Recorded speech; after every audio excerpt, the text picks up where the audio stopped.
ጀነራል አበባው ታደሰ ከሀገር መውጣታቸው ታወቀ። በዚህም በመከላከያ ትልቅ ትርምስ ፈጥረዋል። ጀነራል አበባው ከሀገር ወጥተው አልመለስም ማለታቸውና በሽምግልና እየተለመኑ እንደሆነ እየተነገረ ነው። ይህንን ያሉበት ምክንያት ምንድነው? እስከ መጨረሻ ከቆያችሁ በዝርዝር እንቃኘዋለን። 6 ከፍተኛ የሀገር መከላከያ አዛዦች የሚገኙባቸው በጦርነት መማረካቸውና በመቶዎች የሚቆጠሩ ወታደሮች መሞታቸው ተዘገበ። ባለፈው ሳምንት በመቀለ ከተማ አድሃ ቀጠና 27 ተብሎ ከሚታወቀው ስፍራ የታፈሱ የአማራ ክልል ተወላጆች ምሬ ወዳጆ ወደሚመራው የወሎ ፋኖ መረከባቸው ሰምተናል። ህወሓት ጦርነቱ በተለያዩ አቅጣጫዎች አድማሱን እያሰፋ ይገኛል። የታጣቂ ኃይሉ አርሚ 43 ኮር 3 የእግር ጉዞ ጀምረዋል። የት ደርሷል? ምንስ ተፈጠረ? እነግራችኋለን። ክቡራና ክቡራት የኤኤንኤን ቤተሰቦች በቆይታችን እነዚህና ሌሎችም ሀገር አቀፍና ቀጠናዊ መረጃዎችን በዝርዝር እናቀርባለን።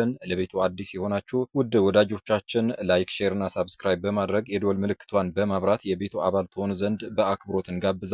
አሁን ወደ ዝርዝር ዘገባዎች እናልፋለን። አብራችን ቆዩ።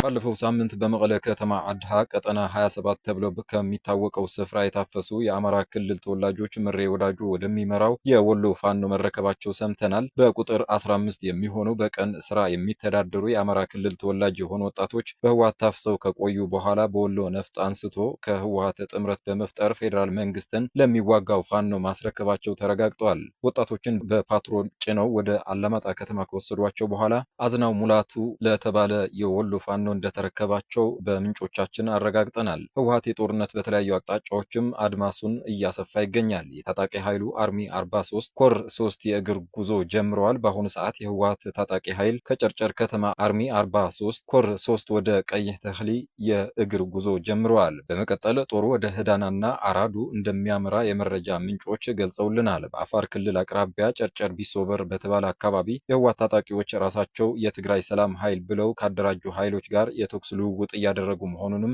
አሁን ከትግራይ የወጡ መረጃዎች ጠቁመዋል። ሐራ መሬት ያሉት ኃይሎች ትግራይን ከህወሓት ነፃ ለማውጣት እንደሚታገሉ በተደጋጋሚ ሲገልጹ ተሰምተዋል። የአገው ዲሞክራሲያዊ ንቅናቄ አዲንና የህወሓት ታጣቂዎች በጋራ በመሆንም በአማራ ክልል ዋግ ኽምራ በብሔረሰብ አስተዳደር ዞን አዳዲስ ቦታዎች እየተቆጣጠሩ እንደሆነም ታውቋል። ከዚህ በፊት የአገው ዲሞክራሲያዊ ንቅናቄ አዲን አበርገሌና ጽግብጂ ወረዳዎችን ሙሉ ለሙሉ መቆጣጠራቸውን ይታወቃል። ከሁለት ዓመት በፊት ከመንግስት ጋር የሰላም ስምምነት ፈርመው የነበሩት የአገው ታጣቂዎች ካለፈው ሚያዝያ ወር ጀምረው 2 ወረዳዎችን እንደተቆጣጠሩ 5 የአካባቢው ነዋሪዎችና የዞኑ ጸጥታ መምሪያ ተናግረዋል። በሌላ በኩል ህወሓት አሁን ያለው ታጣቂ አስተማማኝ የመዋጋት አቅምና ስልጠና እንደሌለው ግምገማ ላይ በመድረስ ዳግም ስልጠና እንዲያገኝ ወደ ኤርትራ መላክ መጀመሩ ታውቋል። እንደ መጀመሪያ ዙርም በምስራቃዊ ዞን በጉሎ መኸዳ ወረዳ በአዲ ሆፃ አካባቢ የሚንቀሳቀሰውና በወዲ ፈጠነ የሚመራው አርሚ 15 ኮር 21 በኤርትራ በሚገኙት በገራገራ አካባቢ አምሃረ፣ በደማስ አካባቢ ጊንዳ እና በሳዋ ወታደራዊ ካምፖች ውስጥ ዳግም ስልጠና እንዲወስዱ ዝግጅት እያደረጉ መሆናቸው ለማወቅ ችለናል። የአማራ ፋኖ በኦሮሚያ ክልል ወለጋ አካባቢ ባካሄደው ወታደራዊ ዘመቻ ትልቅ ኪሳራ ማድረሱን በመግለጽ 306 የሰራዊቱ አባላት እንደተገደሉና በርካታ መማረካቸውን ተገልጿል። የአማራ ፋኖ ኃላፊ አስረስ ማሬ ዳምቲ እንደገለጹት የቡድኑ ቢዛም ክፍለ ጦር ባካሄደው ጥቃት በማዕከላዊ እዝ ስር የነበረ 60ኛ ክፍለ ጦር 3ኛና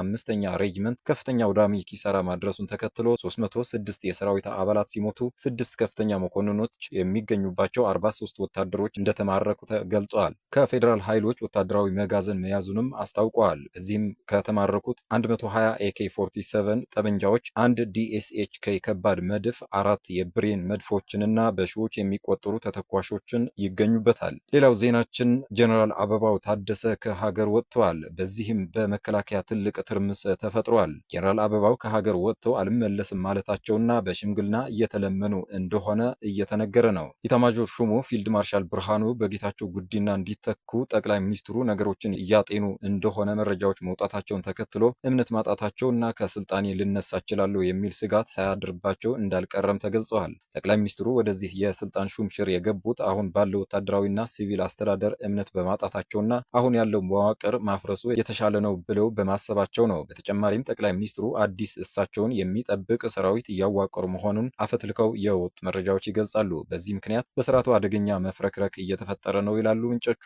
ከዚህ 4 ወር በፊት ሹማ አብደታ የሚመራው የእጀባ ክፍል ለሁሉም የብልጽግና ሹማምንት የሚጠብቁ አጃቢዎች በአንድ ጊዜ መቀየራቸው ባለስልጣናቱን ፍርሃት ውስጥ እንደከተታቸው ተገልጿል። የጄኔራል አበባው ታደሰ ወደ ሀገር አልመለስም የሚልም ከዚህ ጋር የተያዘ ስጋት በማሳደራቸው ሳይሆን እንዳልቀረ እየተገለጸ ይገኛል። ጄኔራል አበባው በብልጽግና ከተሾሙ በኋላ የነበራቸው ሀብት በብዙ እጥፍ መጨመሩንና በስርዓቱ ቁንጮ ተጠቃሚዎች ከሚባሉት በጥቅም ከተያዙ ወታደራዊ መኮንኖች አንዱ መሆናቸው ይነገርላቸዋል።